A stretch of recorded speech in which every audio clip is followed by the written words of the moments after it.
welcome back to my channel. We're here today with a little bit of a reading update. I have been reading a lot, and I'll talk to you briefly about the books that I've been reading because I need to start returning some of these books to the library.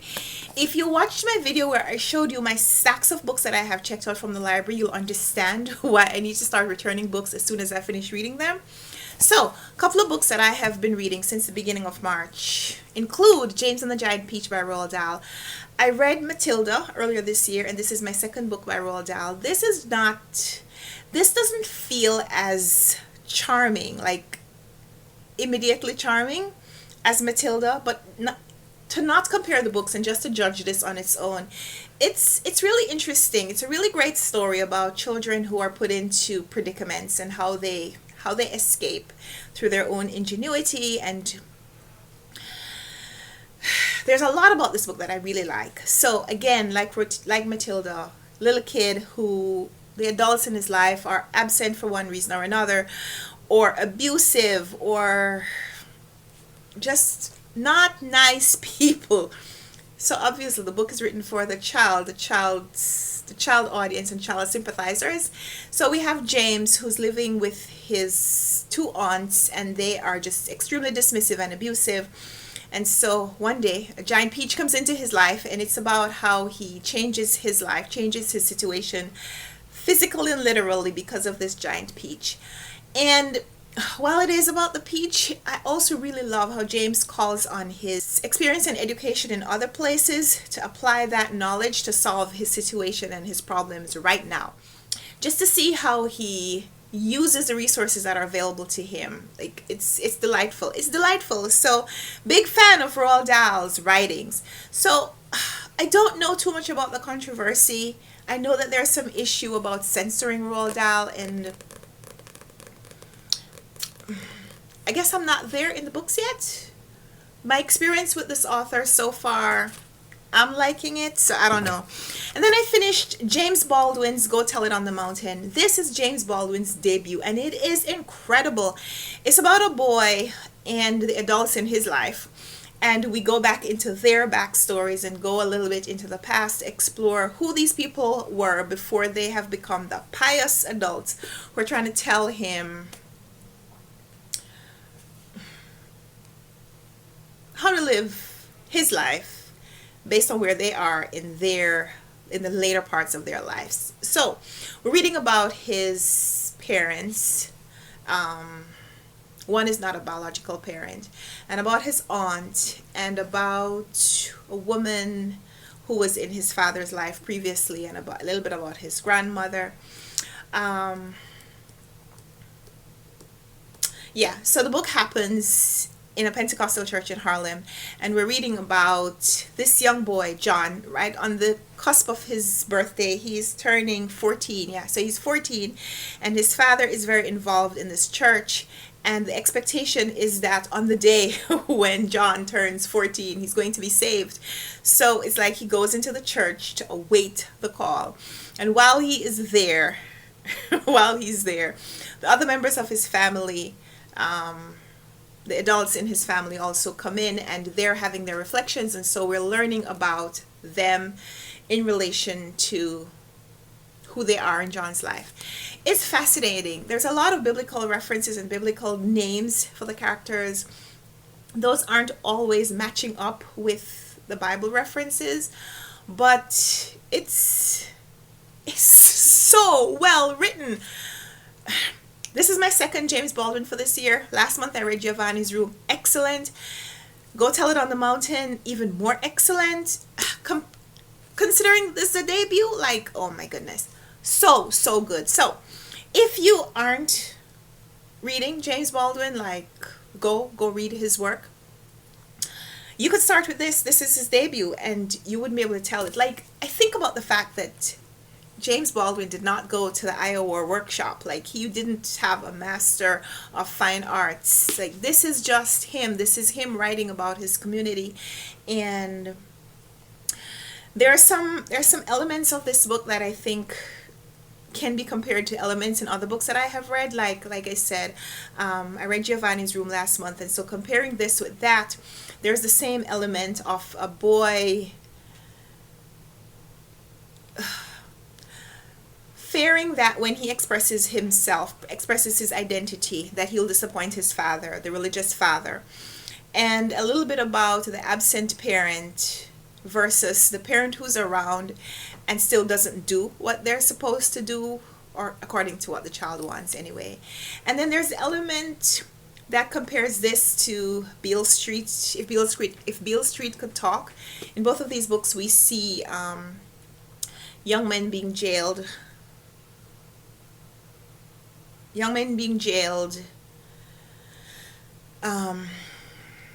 wrongly, and going to the Tombs, this jail that they had in Manhattan, I guess, in the mid to late 1900s. I guess it's a terrible place. I guess it's, I don't know, but yeah, read James Baldwin. So these two books for the first part of this video. I'm gonna return those books, and then in the next part of this video I'll tell you about the other things that I'm reading, so stay tuned. So I'm back, and I have one more middle grade book to chat about. I finished Bridge to Terabithia by Katherine Paterson, and this was a tender story. It's one of those books that you don't know how it will affect you until you're finished reading. It is pretty short. It's a middle grade book, so you know, it is 179 pages. And I say 179 pages even though the text of the story actually ended maybe around 160 something, 163. But I read all the things that came at the end. So this copy is a special 40th anniversary edition, and it includes Katherine Paterson's Newbery Medal acceptance speech. So like I said, it won the John Newbery Medal.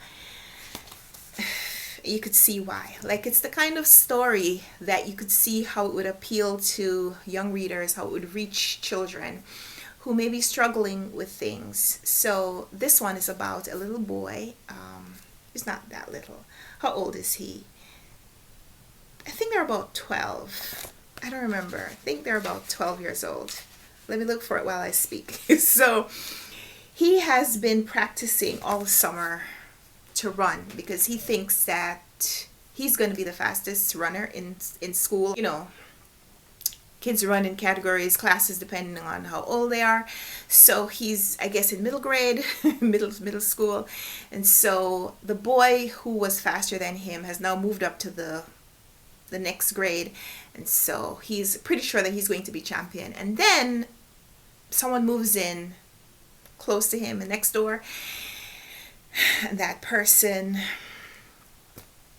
is faster than him, but also it's about the friendship that develops when someone is not quite who you expect them to be, that kind of thing. So really enjoyed this.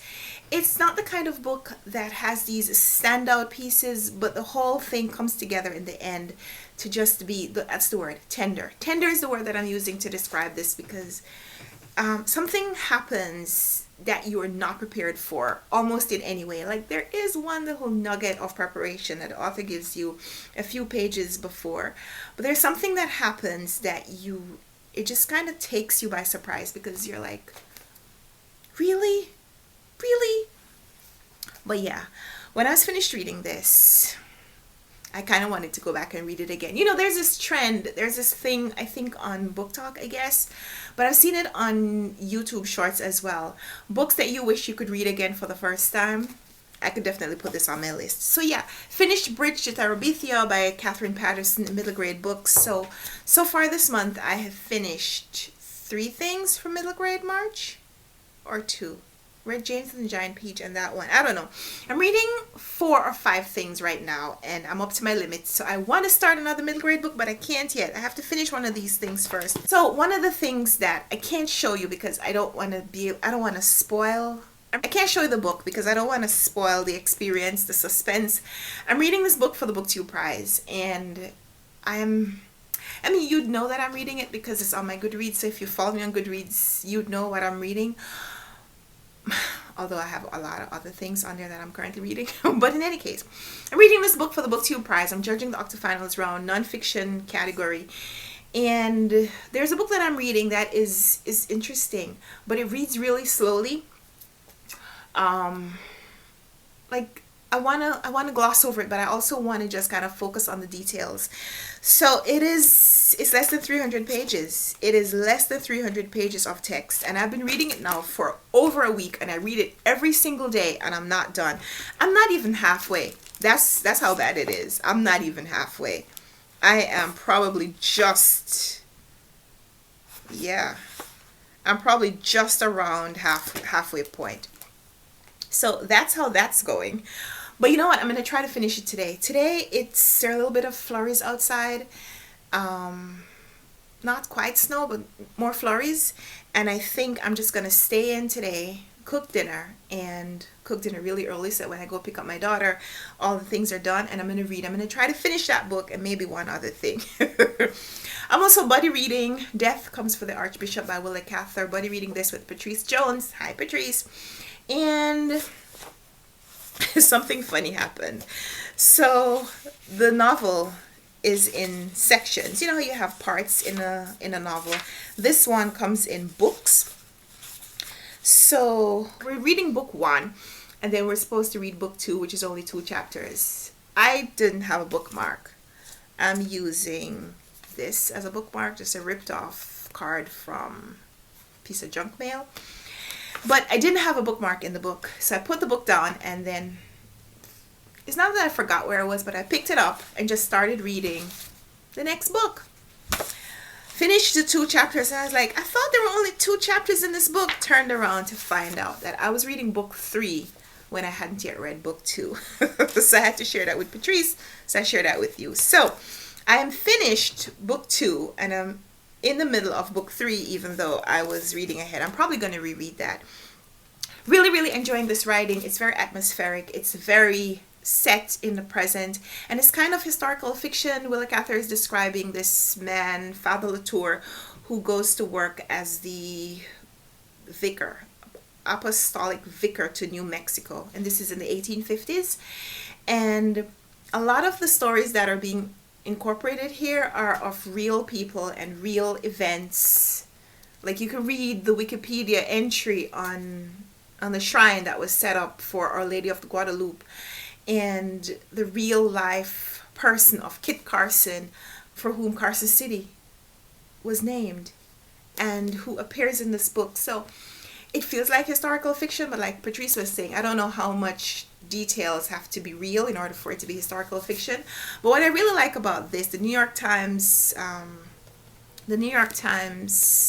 what do you call this, blurb on the back: from the riches of her imagination and sympathy, Miss Cather has distilled a very rare piece of literature. It stands out from the very resistance it opposes to classification. And I think that's so true. Love this cover as well. This is a book that I would love to own. I like these vintage classics editions. Willa Cather, Death Comes for the Archbishop. I don't know when we'll read that. We don't necessarily have a schedule for when we want to finish. Just we're reading it as anytime we can. I'm also buddy reading The Elegance of the Hedgehog by Muriel Barbary. This is a reread for me, but I'm buddy reading it with Columbus and Rosalie, and it's their first time reading it. And it's been several years since I read it. This is only my second time. It's been several years, so some of the details are a little murky, but I love this book. Love, love, love this book. And so I am loving the experience of reading it with other people who are discovering the love for this book for the first time. Again, another book that I wish I could read for the first time, but I don't have to, because I've spent so much time away from it that I'm just being enchanted all over again. Love this book. So those are my 4 books that, I wasn't supposed to show you that. So those are 2 of my print books that I'm reading right now, along with my BookTube prize book, which I'm not going to show you. And I'm also reading a Kindle download of The God of Good Looks by Brian McIver, who's a Trinidadian author. So #Caribathon. So those are the 4 books that I'm reading right now. And before we go, I'll just show you some books that came my way recently. Memento Mori by Muriel Spark. Love, love, love, love, love this cover. This was a gift from Rosalie, and we're going to be buddy reading this book sometime soon. But she had the print copy, and she doesn't read print anymore. So she sent this to me because she bought Kindle download, I think. And I love this. I love this. This is the most beautiful cover. Like, isn't it? It's so spare and sparse and just gorgeous. Love it. And so these are some other books that came my way, courtesy of Penguin Random House, which I will share with you in a haul. But very quickly, The Changeling, Victor Laval, All That Is Mine, I Carry With Me by William Landley. Ruthless. Oh, love this cover. Love, love, love this cover by Crystal Zara Apia. And Lone Women by Victor Laval. Oh, I have 2 books by Victor Laval. Oh yeah, I forgot. That's what happened, right? So I requested this. This is a brand new book. And because they sent this to me, they also sent his earlier book. So I have 2 books by this author. I'm going to get to those books very soon. But first I have to finish some of these other things, right? So thank you so much for being here to hear about my reading updates, my bookish updates. So let me know in the comments down below what you're reading, how your reading is going this month. Mine is going slowly, but I'm reading some amazing things. So happy for all of that. So let's chat in the comments, and until we come back for another video, happy reading. Bye.